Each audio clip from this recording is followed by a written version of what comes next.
Hello, আসসালামু আলাইকুম। আজকে নিয়ে আসছি হেলদি একটা পরোটা। তো প্রথমে আমি আটাটাকে ভালোভাবে মেখে নিয়েছি, একদম নরম করে মেখে নিয়ে ভালোভাবে তারপরে এখানে একটা লেচি বানিয়ে নিয়েছি। তারপরে এখানে নিয়েছি রুটি বানিয়ে তারপরে এখানে দিয়ে দিব মশলা। আপনি যে কোনো মশলা দিতে পারেন, এখানে গরম মশলা দিতে পারেন, ম্যাগি মশলা দিতে পারেন। তারপরে দিয়েছি মরিচ, তারপরে দিয়েছি রসুন কুচি, তারপরে দিয়েছি পেঁয়াজ, তারপরে দিয়েছি কাঁচামরিচ কুচি। আপনি যে কোনো সবজি একদম কুচি করে ব্যবহার করতে পারেন, যে কোনো শাক ব্যবহার করতে পারেন। আমি এখানে পালং শাকটা নিয়েছি। তারপরে এটাকে টুকরো টুকরো করে কেটে নিয়েছি।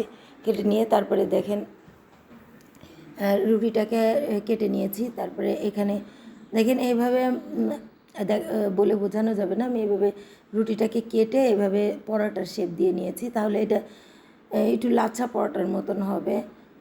অনেকেই যারা ডায়েট করছেন তারা পরোটা খেতে চায় না, তাদের জন্য এই পরোটাটা আমি রেডি করে দেখাচ্ছি। তো আপনারা এটা উপকার পাবেন।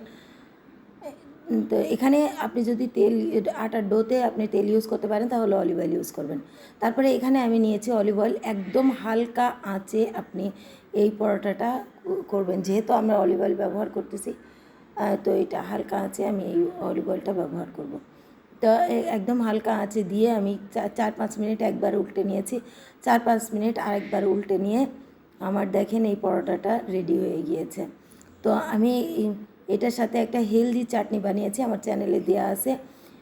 পটল দিয়ে চাটনি বানিয়েছি। পটল আমাদের শরীরের জন্য অনেক হেলদি, তো হেলদি চাটনি বানিয়েছি। তো এটা আপনি ওই চাটনির সাথে খেতে পারেন। তো এটা হলো আমার পটলের চাটনি। তো এটা দিয়ে আমি সার্ভ করেছি। আল্লাহ হাফিজ।